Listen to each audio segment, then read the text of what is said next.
راځو قرآن مجید یا فرقان یا قرآن ته. قرآن پاک که څوک ووایي چې د دې په اړه ماته معلومات راکړئ، نو قرآن پاک کې یعنې دا د الله جل جلاله کتاب دی او په آخري پیغمبر چې هغه حضرت محمد مصطفی صلی الله علیه وسلم دی، په هغه نازل شوی دی. یعنې دا په درې برخو ویشو، یعنې د دې ځواب چې چاته ورکړو چې دا په رسول الله صلی الله علیه وسلم باندې نازل شوی، درې برخو باندې دا ویشو. د دې ځواب البته په درې برخو باندې ویشل کېږي. ښه، لومړی ځواب یې دا کېدای شي چې آیا حضرت محمد مصطفی صلی الله علیه وسلم لیکونکی د قرآن و که نه، او که لیکونکی د قرآن و په څه ډول سره و. او دوهمه طبقه کې ویلی شو چې قرآن پاک، او دوهمه طبقه یا دوهم جواب کې ویلی شو چې قرآن پاک د حضرت محمد مصطفی صلی الله علیه وسلم په وسیله باندې لیکل شوی و، چې هغه د نورو کتابونو څخه زده کړل او د نورو کتابونو څخه یاد کړل او بیا دا ټول راټول کړل او دا یې سره یو ځای کړه او دا یې کاپي کړه. او درېیم کټګوري یا درېیم برخه ځواب یې ورته ویلی شو چې د قرآن هره کلمه د الله جل جلاله په وسیله باندې رانازل شوی دی په حضرت محمد مصطفی صلی الله علیه وسلم باندې، یعنې دا د الله جل خبرې دي. هر یو ځواب یې که چېرته ته ورته ووایې، یعنې که ته ټول ځوابونه ورته ورکړې، نو دې درې کټګوریان یا درې برخو کې به راځي. نن ورځ راځي چې یو مثال ورکړو. ښه، دغه ټولو پوښتنو ته که ځواب ورکړو، دا وخت به موږ او تاسو سره نه وي چې دې ټولو پوښتنو ته ځواب ورکړو، ځکه چې وخت محدود دی او وخت کم دی زموږ او تاسې. نو زه به هغه هایلایټ شوي یا هغه روښانه او واضح ځوابونه به زه درته ووایم چې تاسې پرې پوه شئ.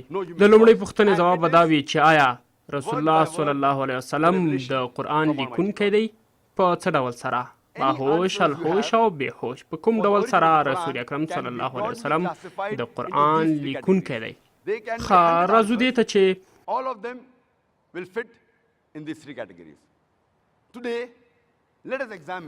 ځینې خلک وایي او په همدې ډول سره دوی ادعاګانې کوي چې رسول اکرم صلی الله علیه وسلم د قرآن لیکونکی دی، هغه په ساینسي ډول سره یا هم هغه باسواده و، د هغه زده کړې شوې وي، د هغې نه وروسته د قرآن ولیکه. خو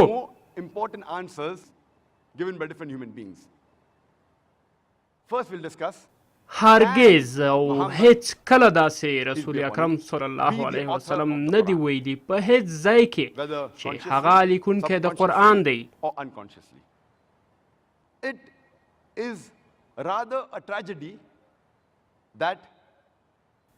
ښه نو، چې پوهیږو چې رسول اکرم صلی الله علیه وسلم نه دی ویلي چې زه لیکونکی د قرآن یم، نو بیا ولې یو شخص دومره غټه خبره پر ځان باندې واخلي چې هغه وایي چې زه لیکونکی د قرآن یم؟ نو ولې دومره غټ دروغ باید ووایي؟ یعنې دا امکان نه لري.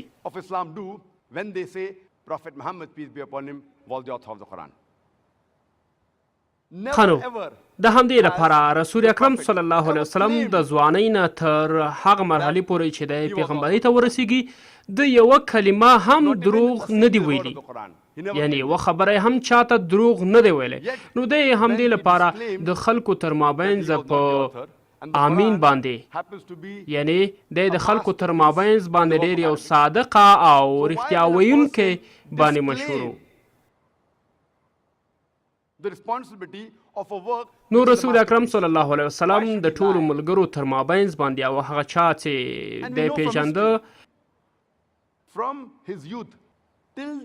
نو د هغوی تر مابینځ کې الامین یا د امین په نامه مشهور و، یعنې ډېر باور چې دوی پرې کوو، صادقه او ډېر یو راستګویه انسان په ډول دوی پیژنده. نو همدغه خلک بیا چې کله رسول الله صلی الله علیه وسلم پیغمبرۍ ته ورسېده، دوی ویل چې دی مبارک دروغ وایي.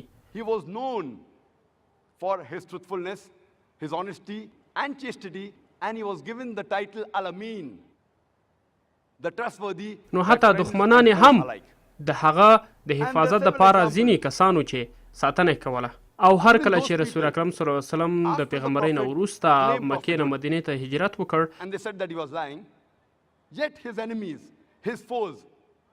نو هغه ټول امانات یې خپلو دښمنان چې هغوی د دښمن ګډه ورته وسپارل نو دوی تر دې دمه پورې هم پرې باور کوو. دا ولې؟ ښه نو همداسې ډېر مثالونه دي لکه چې رسول اکرم صلی الله علیه وسلم مکه معظمه کې نو خلک لاړه د هغه پر مخالفت باندې یعنې د هغه مبارک په مخالفت باندې ډلې جوړې کړلې او کله چې ابو سفیان ته هغه ته وویل چې آیا ته موږ ته ویلی شې چې رسول اکرم صلی الله علیه وسلم یوه کلمه دروغ ویلې ده؟ When he went to Emperor Heraclius and asked him for support against the prophet, تر ننه پورې نو هغه ځواب ورته ورکړ چې نه. نو د دې نه معلومیږي چې هغه مبارک هیڅ دروغ نه دی ویلي. راځئ چې هغه اکثریت دروغ چې دوی رسول الله صلی الله علیه وسلم پسې ویلي دي او هغه ځینې نقطې چې رسول اکرم صلی الله علیه وسلم پسې دوی ویلي هغه باندې بحث وکړو او هغه تحلیل وکړو. with such honesty and trust and chastity, why should he lie? ښه د همدې لپاره هغه کسان چې د اسلام مخالفت کوو او د اسلام په مخالف باندې ول هغوی وایي چې رسول الله صلی الله علیه وسلم دلته یعنې دروغ یې ویل چې زه لیکونکی د قرآن نه یم. One of the claims made by the critics of Islam is that the prophet وروسته د هغې نه چې الله جل جلاله کوم څه ورته ورکړي وو نو دلته دوی دغه خبرې کوي تهمتونه لګوي په رسول الله صلی الله علیه وسلم باندې او دوی په دې ډول سره خبرې کوي. many men who claim to be prophets, who claim to be preachers. ښه نو راځو د رسول اکرم صلی الله علیه وسلم ژوند ته د هغه ژوند په څه ډول سره و. تاسې وګورئ مخکې د هغه نه چې د پیغمبرۍ ته ورسیږي او د ځوانۍ مرحله کې هغه څه ډول سره ژوند کوو. هغه یو میرمنې سره چې بیبي خدیجه نومېدله هغه په 25 کلنۍ کې واده وکړ. نو دا بیبي خدیجه رضی الله تعالی عنه ډېره سرمایه‌داره وه. نو تاسې وګورئ د هغې نه وروسته یعنې د پیغمبرۍ نه وروسته چې کله پیغمبر شو د هغې نه څه موده وروسته هغه څه ډول میرمنو سره واده وکړ. یعنې د ده خو ژوند د پیغمبرۍ نه مخکې یعنې ډېر ښه و ځکه چې یو سرمایه‌دارې سره واده کړی. نو ولې بیا د پیغمبرۍ نه وروسته د یعنې هم په دغه ډول سره ژوند ونه کړ؟ نو دا چې تاسې په دې حقایقو ته وګورئ نو تاسې به ګورئ د رسول الله صلی الله علیه وسلم ژوند او د هغه مبارک زندگی ته نو یو د هغه مبارک میرمنو څخه چې بیبي عایشه نومېدله هغې ویلي په د حدیث کې 402 حدیث د صالحین کې هغې مبارکې ویلي چې زموږ کور کې یعنې په میاشتو باندې تقریبا میاشتو نه زیات اور نه وبل شوی یعنې موږ خوراک نه و کړی خو خوراک به م څه شی و یا به خرما وه او یا به د همسایګانو شیدې راوړل شولې یعنې په میاشتو زموږ کور کې اور نه وبل شوی دا په دې معنی چې خواړه به نه ول. نو د همدې لپاره دوی به خپله خواړه یعنې اوبه او خرما او شیدې به ولې. نو رسول اکرم صلی الله علیه وسلم کولی شو چې تر ښه نه ښه ژوند ولري په سعودي عرب کې یعنې هغه یو رهبر و او هغه ترڅنګ یو پیغمبر و د الله جل جلاله رالیږل شوی پیغمبر و. هغه کولی شو چې ښه نه ښه سرمایه‌داره واوسي او ښه یو ښایسته ژوند ولري خو هغه دا نه غوښتل. د همدې لپاره د هغه میرمنو وویل چې ولې موږ نشو کوی چې ښه راحت او آسوده ژوند ولرو علت څه ده ولې موږ په داسې فقر کې یو په داسې یو. نو د همدې نه وروسته دا آیات شریف را نازل شو 33 سوره د النساء او 28 تر 29 آیاته پورې. نو د همدې لپاره دغه آیات شریف نازل شو ورته وویل چې رسوله ته خپل میرمنو ته ووایه که چیرته تاسې غواړئ دا دنیا د دې دنیا 2 ورځې ژوند غواړئ او د دې دنیا راحتي غواړئ نو تاسو ته به زه هر څه درکړم هغه څه به درته ورسوم چې تاسې غواړئ. خو که تاسې د آخرت ژوند غواړئ او هغه ژوند راحتي غواړئ او په هغه وخت کې د آخرت ژوند کې تاسې غواړئ چې تاسو ته یعنې انعامات درکول شي او تاسو ته نعمتونه درکول شي نو بیا سمه ده. نو دې وخت کې د هغه بیبیانو ټولو وویل چې ولې موږ دغه 2 ورځې ژوند په هغه ابدي ژوند باندې بدل کړو یعنې هغه ابدي ژوند موږ غواړو. ټولو په همدې سره صلاح وکړه چې موږ دا 2 ورځې دنیا ژوند دی که دا په هر ډول تیر شي خو موږ هغه ابدي ژوند غواړو. نو د همدې لپاره په رضاء الصالحین احادیثونو کې 465 تر 466 پورې حضرت بلال رضی الله He تعالی never عنه kept ویلي it for چې himself. کله به هغه هره Either تحفه لاسته did he keep it راوړله for نو the هغه به یې ځان future سره and نه he gave it ایښوده away to the بلکې poor هغه به یې غریبانانو ته ورکوله هر څه به چې وو And هغه ځان سره نه it is ایښودل mentioned بلکې in غریبانانو this ته به very ورکول same Quran. د همدې لپاره په قرآن کې سورة الله بقره. جل فرمایلی دي Chapter number 2. دویم سوره د البقره او Verse number 2 79. آیات کې فویل للذین یکتبون الکتاب بأیدیهم ثم یقولون هذا من عند الله لیشتروا به ثمنا قلیلا فویل لهم مما كتبت ایدیهم وویل لهم مما یکسبون. Woe to those ښه نو who write تاسې the book with وګورئ their که own چېرته hands رسول اکرم and صلی الله then علیه say, وسلم د "This is from قرآن Allah. په خپل This is لاسو from لیکل God." شوی و To traffic نو with دلته it, آیات permissible شریف with هم right. رانازل شوی دی Woe to those for او what ویلي their دي hands do right چې ای and هغه کسانو what چې they تاسې په gain خپل therefrom. لاسونو باندې Now imagine if the prophet would چې have تاسې liked په خپلو لاسو that باندې this book چې ای هغه کسانو is تاسې په خپل from لاسونو Almighty God باندې لیکنه and when کوئ actually بیا he وایي was the چې دا د الله کتاب دی او دا د الله لیکنه ده there were high possibilities that one day he would have been exposed and he would be نو د cursing همدې himself لپاره که in چېرته the رسول same الله book. وسلم لیکنه کړې وه That نو woe to هغه those خو who په دې write the آیات book with their own کې رسوا hands کېده and then say this is from Allah.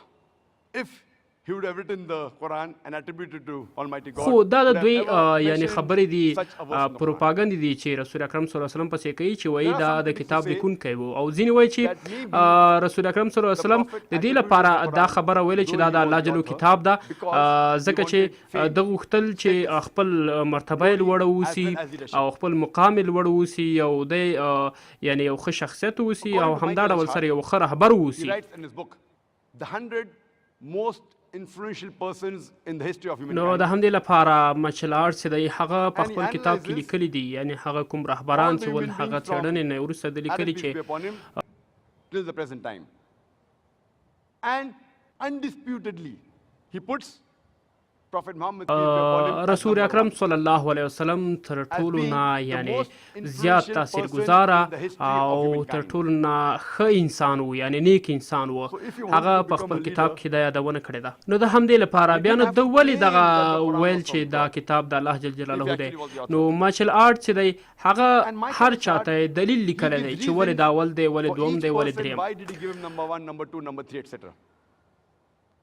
And at the end of the biography says that it was the وین د همدې indisputable لپاره دغه مارشل آرټ چې لیکلی دی چې secular تر ټولو نه and نمبر religious 1 یعنی اول influence نمبر of رسول Prophet اکرم صلی الله Muhammad علیه وسلم peace be په upon him رهبرانو کې و that makes یعنی هغه him ډېر صادق او ډېر نیکوکار او undisputable ډېر ښه سړی number و one person نو to هغه have په the خپل most رهبري کې influence یو in human کامیابه history. سړی و او یو صادق او زړه Prophet سوانده Muhammad, انسان peace be و upon him, if he wanted glory, fame, power, نو که چیرې تاسې leadership, وګورئ په اوسني also اثر کې وګورئ eloquent. که یو نفر He had پخوا all the هم په همدې qualities. ډول سره He did not رهبر have وي to falsely او هغه یو attribute سرمایداره سړی وي نو هغه the داسې Quran یو to Almighty God. ماڼۍ لري یو ژوند دی He had all وګورئ the عصري ژوند لباس طرحه وګورئ And په څه ډول if سره we کالي analyze اغوندي logically, په څه ډول سره دی خوراک کوي any په څه ډول person سره ژوند کوي یعنی چې بیرون wants ځي ګاردان ورسره وي power, او glory, یعنی leadership, ساتونکي ورسره fame, وي او status, محافظه کاران ورسره وي along with نو them is تاسې attached وګورئ good food, fancy clothes, magnificent places, monumental palaces. د رسول اکرم صلی الله علیه وسلم ژوند ته وګورئ